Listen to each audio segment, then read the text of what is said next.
things have not been going so hot for Yung Bleu lately. So first of all, was this girl came out and said that Yung Bleu flew her out, didn't talk to her, didn't feed her, didn't even pipe her down, sent her home, and she was confused about what's going on. Now, Yung Bleu is married, so naturally, this caused some issues for him and his wife. Now it's a threat of being divorced, and Bleu saying he wants to keep his family. He apologized, and it's shaking up his whole world. I don't know what's going to go with that. Hopefully, they can resolve something. But if, the wife feels like she can't get over that, hey, man, I got no sympathy for Yung Bleu. He chose to do what he chose to do. These are, the consequences that come to your actions. Always the risk of getting caught when you want to cheat. So, it is what it is with that, right? Yung Bleu's response, though, is that the girl had a body odor. He just couldn't fool with it. He flew her out. He watched her. She's like some influencer girl who do tongue tricks. He liked it. He wanted to see her. Said she came through and was stinking up the joint. He wasn't going to smash stink box. I understand that. I get that. You know what I'm saying?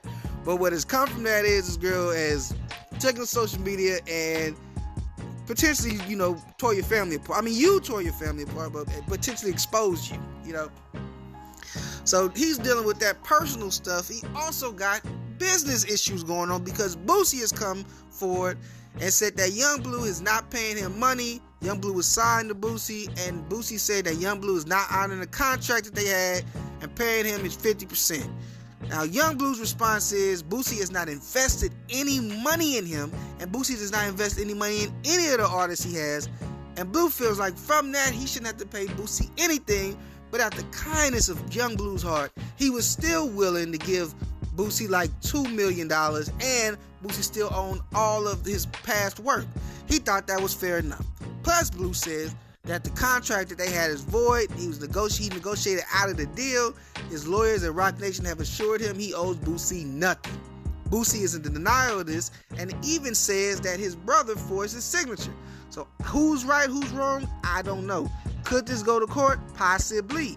I mean, if Boosie feels this strongly about it, that he's talking about it all on social media, there's a good chance he's talking with a lawyer and something's going to be drawn up quickly.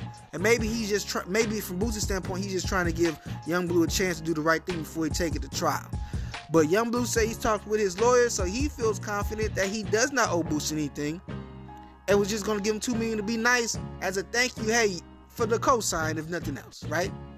Now, this is always a shaky thing, and this situation is always something that can cause some drama, because we know, Fabio and Mace had gone through something similar where Mace signed Fabio, and then Fabio felt like afterwards Mace hadn't really been doing nothing since he got him in the door to get his deal, and he shouldn't be having to pay Mace still.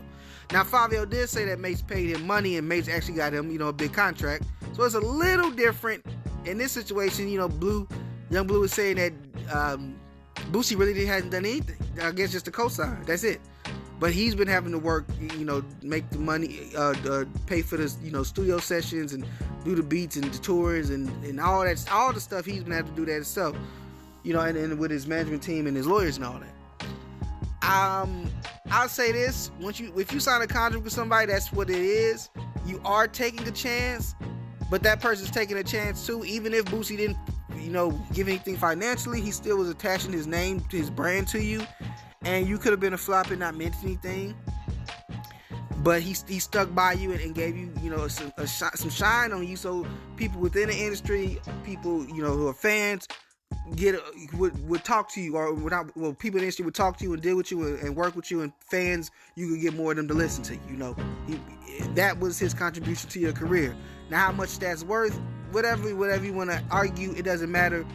You sign a contract. If the contract is not void, you sign the contract, Bleu, you got to pay that man. It's just what it's going to be. Now, if the contract is void, Boosie, you should have took that $2 million, because if he don't got to pay you nothing, he definitely ain't give you that $2 million now. You know what I'm saying? So they can take it to court and see who's right or who's wrong and who deserves whatever. But all I know is, for a lot of artists, hey man, you sign that contract, that person gives you they credibility, they name recognition, and let you use that. If they got you for 3 albums, they got you for 3 albums. It don't matter how little they contribute to those other 2 albums. That's what you signed for, and you wouldn't even make the money of the first album to be able to do these 2 albums if it wasn't for them. So in my opinion, you pay them. But if y'all negotiate out well then you free, and the other person ain't got nothing to say. So I don't know who's right, who's wrong. They take it to court, we'll find out. What do y'all think though? Y'all think that Boosie is right? He should get paid, even if he hadn't paid, even if he hadn't invested any money, because he gave him the name recognition, the value of his, of standing next to Boosie? Or do y'all think, nah, that's not right, Boosie? You helped him out a little bit, but you asking for too much money for that. It's the Whack Ass Podcast. Yeah. Talk whack to me. Talk whack to me. Yeah. Talk whack to me. Talk whack to me. It's the Whack Ass Podcast. Yeah. Talk whack to me. Talk whack to me. Yeah. Talk whack to me. Talk whack to me.